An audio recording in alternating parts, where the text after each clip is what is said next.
আসসালামু আলাইকুম গাইস, কি অবস্থা আপনাদের? আপনারা অনেকেই জানতে চেয়েছেন কিভাবে সিএস খেললে ভালো খেলা যায় এবং কিভাবে সিএস ম্যাচ প্রত্যেকটা ভুইয়া করবো। তো দেখেন, প্রথমে আমি এই যে আমার একটা রয়েছে যে, মানে আপনারা তো জানেন, যে দেখতে পাচ্ছেন যে এইটা আপনারা নেবেন ক্যারেক্টার স্কিল থেকে নিয়ে।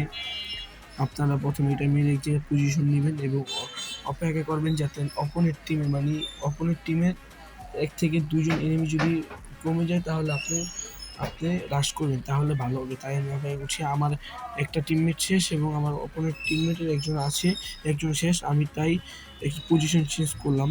ওই যে এদিকে একটা এনিমি, আমি গুলি মেরে নিলাম এবং এদিকেও একটা এনিমি আছে। আমি একটা মেরে দিচ্ছি। দেখতে পাচ্ছি এদিকে ২ টা এনিমি। আমার প্রথমে রাশ করা যাবে না, সাবধানে খেলতে হবে। কারণ যদি উল্টাপাল্টাভাবে রাশ করি তাহলে মরে যাব। এটা খেয়াল রাখতে হবে। এখন দেখেন ২ টা একসাথে হইছে। এখন আমার একটা আত্মবিশ্বাস আছে যে আমি পারবো। তাই আমি ফাইট নিলাম। এই যে দেখেন একটা শেষ। আবার আমি এই যে আরেকটা পজিশন নিয়ে আবার একটা মেরে দিয়েছিলাম। দেখছেন? এভাবে যদি আপনারা খেলেন তাহলে প্রত্যেকটা ম্যাচ বিয়ে হবে আশা করি।